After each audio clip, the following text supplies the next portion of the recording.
Hello student, तो स्वागत है आप सभी का हमारे और आपके ई2ई क्लासेस में। और आज हम लोग क्लास 10 के बोर्ड के प्रीवियस ईयर के क्वेश्चंस के बारे में बात करेंगे, साइंस सब्जेक्ट के, ठीक है, जिसमें से हम आज केमिस्ट्री का बात करेंगे। ऐसे ही आपको धीरे धीरे हर एक पार्ट मिलते जाएंगे जहां पे हम हर एक सब्जेक्ट के क्वेश्चंस करेंगे प्रीवियस ईयर के, जो कि आपको इस ईयर बहुत ही ज़्यादा इंपॉर्टेंट साबित होंगे और आप लोग उस क्वेश्चंस को ईजिली कर पाओगे अच्छे से, ठीक है ना। जैसा कि आप लोगों को पता है, इस बार जो क्वेश्चंस आने वाले हैं वो थोड़ा एवरेज के ऊपर होगा, ठीक है ना, मतलब थोड़ा सा टफ होने वाला है। और इस बार के जो एग्जाम्स है वो आपको पता है 15 फैब से लेके अप्रैल तक चलने वाले हैं, ठीक है ना। मतलब बहुत लंबा आपको टाइम मिलेगा हर एक सब्जेक्ट को अच्छे से करने के लिए। तो ठीक है, चलिए हम लोग स्टार्ट करते हैं आज का क्लास, जो कि हमारा क्या है, हम लोग कुछ क्वेश्चंस देखेंगे इसी तरह से आगे भी, ठीक है। चलिए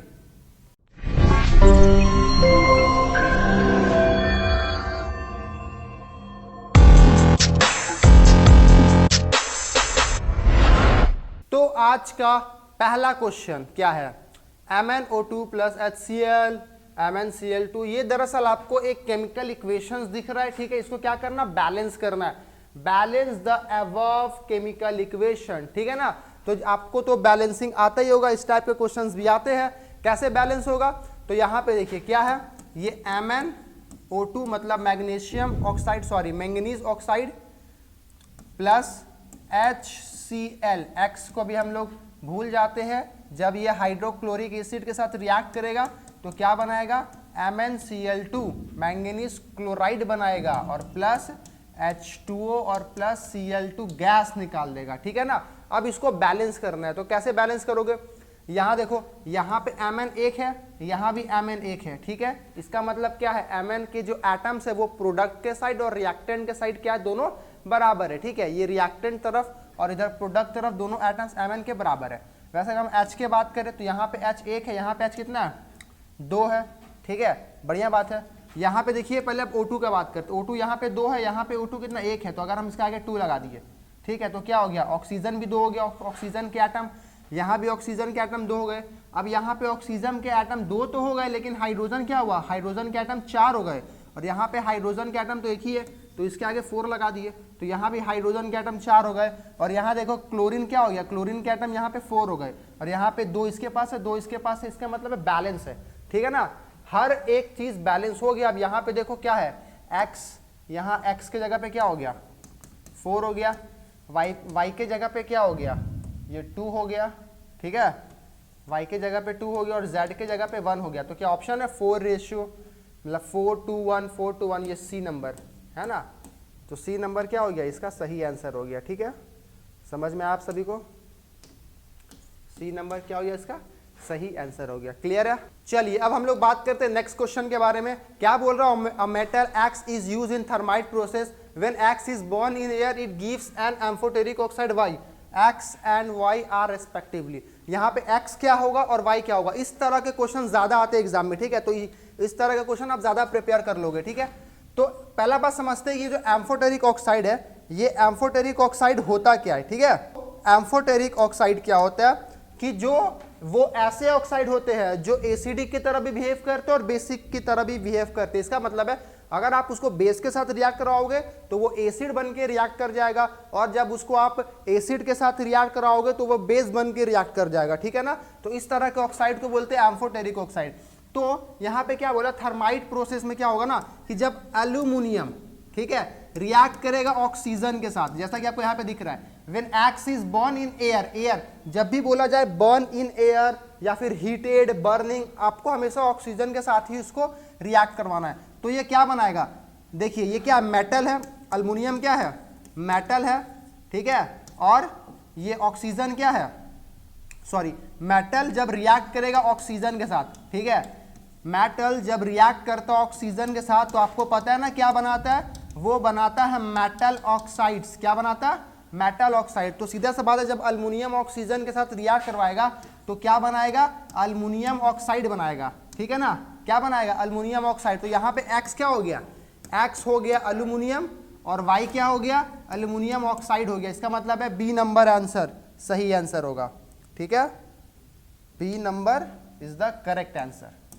सॉरी डी नहीं, बी, बी नंबर क्या होगा, सही आंसर होगा। ठीक है, समझ में आप सभी को। तो आप लोग अब ध्यान में होगा कि यहाँ पे Al2O3 कैसे हो गया, है ना। तो याद करिएगा, आप लोग क्लास 9 में सीखे होंगे कि Al और O, Al का जो वैलेंसी होता है वो 3 होता है और ऑक्सीजन का वैलेंसी 2 होता है। तो ये क्रॉस चला जाता है, ये 3 चला जाएगा Al, 2 चला जाएगा Al के पास और 3 चला जाएगा ऑक्सीजन के पास। तो ये क्या बन जाएगा, Al2O3। इस तरह से कोई भी कंपाउंड को हम लोग लिखते हैं। ठीक है ना, समझ में आया आप सभी को। चलिए अब हम लोग देखते हैं नेक्स्ट क्वेश्चन। क्या बोला है कि इसमें से वॉशिंग सोडा कौन सा है।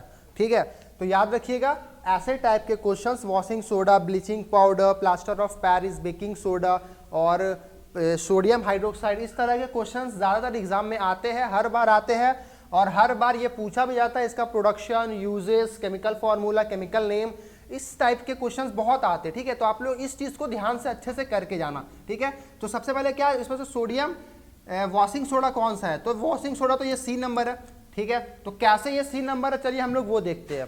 तो अगर हम इसका प्रोडक्शन का बात करें तो जब हम लोग सोडियम क्लोराइड को, NaCl को, ठीक है, जब हम लोग रिएक्ट करवाएंगे अमोनिया के साथ, NH3 के साथ, ठीक है, अमोनिया NH3 के साथ रिएक्ट करवाएंगे और साथ ही में कार्बोनेट के साथ मतलब रिएक्ट करवाएंगे और वाटर के साथ, अगर हम ये सब के साथ अगर हम रिएक्ट करवाते हैं, ठीक है, तो अपने को क्या मिलेगा, तो हम लोग को मिलेगा NaHCO3, मतलब sodium hydrogen carbonate, sodium hydrogen carbonate मिलेगा और साथ में हम लोग को मिलेगा एमोनियम क्लोराइड। ठीक है, साथ में हम लोग को क्या मिलेगा, एमोनियम क्लोराइड। समझ में आया आप लोगों को। अब हम लोग क्या करेंगे, इस एमोनियम क्लोराइड को, ठीक है, रिएक्ट करवाएंगे, ये सॉरी एमोनियम क्लोराइड नहीं, NaHCO3 को, सोडियम हाइड्रोजन कार्बोनेट को जब हम लोग इससे हीट पास करवाएंगे, जब हम लोग इसको गर्म करेंगे, ठीक है, हीट देंगे, तब क्या होगा ना, तो जो मेरा H2 होगा वो बाहर आ जाएगा।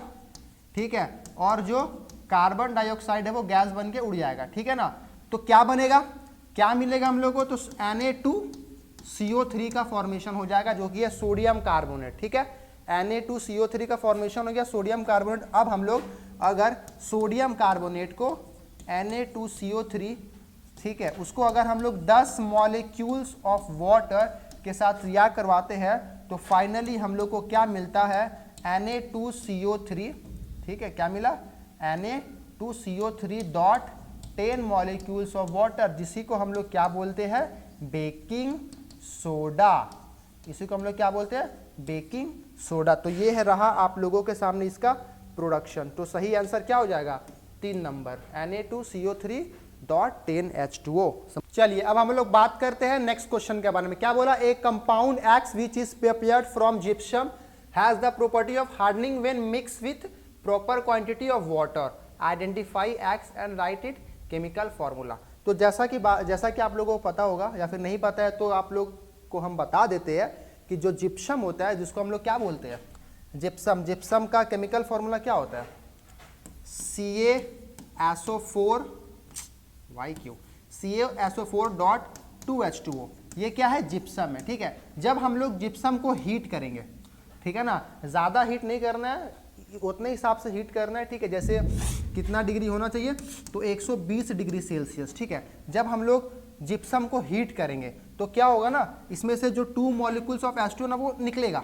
ठीक है ना, और हम लोग को वहाँ कहाँ तक निकालना है, ये वाटर, ये पानी कहाँ तक निकालना है, तो CaSO4 dot half H2O।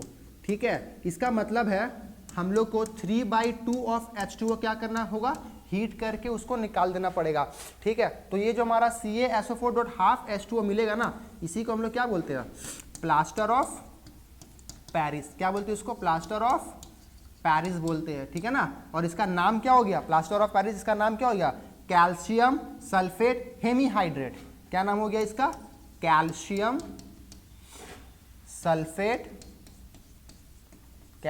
Sulphate Hemy मतलब आधा, ठीक है, हेमीहाइड्रेट। ठीक है, हेमीहाइड्रेट। और ये क्या है, ये हमारा जिप्सम है। ठीक है, ये हमारा क्या है, जिप्सम है। ठीक है, जिप्सम। तो इसका मतलब है यहाँ पे X कौन हो गया, तो X हो गया प्लास्टर ऑफ पेरिस। ठीक है, X क्या हो गया, ये हो गया POP मतलब प्लास्टर ऑफ पेरिस, और केमिकल फॉर्मूला आपको यहाँ पे दिख रहा है। ठीक है, तो समझ में आया आप सभी को इसका आंसर। चलिए अब हम लोग बात करते हैं नेक्स्ट क्वेश्चन का। क्या बोला, write balance chemical equation for the reaction that occurs when blue coloured copper sulphate crystal are heated. ठीक है, मतलब जब ब्लू कलर का कॉपर सल्फेट क्रिस्टल को यहाँ पे हम लोग को हीट करना है। ठीक है ना, 2 मार्क्स का क्वेश्चन, 1 मार्क्स ऊपर का और 1 मार्क्स नीचे का। तो बताइए, देखिए क्वेश्चन पढ़िए। तो क्या बोला यहाँ पे, ब्लू कलर का कॉपर सल्फेट हो, तो सिंपल सा बात है। ठीक है, कॉपर सल्फेट का फॉर्मूला क्या होता है, Cu, मतलब कॉपर सल्फेट, तो SO4। ठीक है ना, दोनों का वैलेंसी 2 होता है, तो इसलिए वो 2 कट गया। तो कॉपर सल्फेट, लेकिन यहाँ पे क्रिस्टल फॉर्म में ना, तो .5H2O। ठीक है ना, बस यही चीज था नया। ठीक है, जब हम लोग तो हीट करेंगे, यहाँ पे हीट करेंगे तो क्या वाटर निकल जाएगा, सिंपल सा बात है। अगर हम लोग हीट करते हैं तो वाटर निकल जाएगा, CuSO4 प्लस 5H2O निकल गया। ठीक है, तो ये क्या हो गया, ये एनहाइड्रस हो गया। ये क्या था, हाइड्रेटेड था, ये क्या हो गया, एनहाइड्रेटेड हो गया। बात समझ में आया। तो ये चलिए पहला केमिकल इक्वेशन हम लोग लिख दिया। अच्छा, बैलेंस भी करना है, तो बैलेंस है, हाँ चलिए ऑलरेडी बैलेंस है, समझ में आया। ये क्या है, ये ब्लू कलर का है। जब रिएक्ट करवाएंगे तो ये कौन सा कलर का बन जाएगा, ये व्हाइट कलर का बन जाएगा। ठीक है ना, चलिए क्लियर है आप सभी को। अब हम लोग देखते हैं दूसरा क्वेश्चन। ठीक है, क्या बोला, sodium hydrogen carbonate is heated during cooking. जब हम लोग सोडियम हाइड्रोजन कार्बोनेट को हीट करेंगे तो सोडियम हाइड्रोजन कार्बोनेट मतलब NaHCO3, यही ना है सोडियम हाइड्रोजन कार्बोनेट को जब हम लोग क्या करेंगे, हीट करेंगे। याद है अभी हम लोग ने ऐसा क्वेश्चन किया था। ठीक है, देखिए जब सोडियम हाइड्रोजन कार्बोनेट को हीट किया था तो क्या लिखा था, सोडियम कार्बोनेट निकला था। तो सेम यहाँ भी वही चीज होगा, सोडियम कार्बोनेट मिलेगा और साथ में H2O और CO2 निकल जाएगा। ठीक है ना, H2 और CO2 निकल जाएगा। अब हम इसको बैलेंस करेंगे तो क्या बैलेंस है, यहाँ पे Na2 है, यहाँ पे Na1 है, तो आगे में 2 लगा दिए। चलिए Na का एटम्स बराबर हो गया, हाइड्रोजन 2 है, यहाँ भी हाइड्रोजन 2 है, बढ़िया। यहाँ पे CO3 क्या है, 2 है, और यहाँ पे क्या, अच्छा ऐसे देखते C, यहाँ पे C क्या है, 2 है, यहाँ पे C क्या है, 2 है, यहाँ भी एक C, यहाँ भी एक C। कार्बन के एटम भी यहाँ पे ठीक है, बैलेंस है। अब यहाँ पे ऑक्सीजन कितना, यहाँ पे 3 है, तो 2 3 2 6 हो गया, तो यहाँ पे 6 है, 2 3 5 1 6, चलिए बैलेंस हो गया। ठीक है ना, ये रहा इसका दूसरा आंसर। समझ में आप सभी को। चलिए तो बच्चों अब हम लोग मिलते हैं अगले लेक्चर में, जहां पे हम लोग कुछ और क्वेश्चंस लेके आएंगे, और ये जो पार्ट वाइज है ये चलता रहेगा, और आप लोग प्लीज इसको देखते रहो। वीडियो अच्छा लगा तो लाइक शेयर सब्सक्राइब जरूर करो। यहाँ पे सिर्फ क्वेश्चंस के आंसर नहीं बताए जा रहे हैं, बल्कि उसके पूरे पीछे का कंसेप्ट वो भी हम आप लोगों को क्लियर कर दे रहे हैं। क्यों, क्योंकि इस बार जो क्वेश्चन है वो सिर्फ वो बहुत ही ज्यादा कंसेप्चुअल क्वेश्चन आने वाले हैं। ठीक है, तो उसके लिए बी प्रिपेयर। ठीक है, अभी से ही आप प्रिपरेशन स्टार्ट कर दो। ठीक है, ताकि आपको आगे आगे जाके दिक्कत ना हो। तो फिर बच्चों मिलते हैं हम लोग नेक्स्ट पार्ट में, जहां पे हम लोग कुछ और क्वेश्चंस लेके आएंगे। तब तक के लिए आप लोग भी घर में क्वेश्चंस ट्राई करते रहिए। Take care.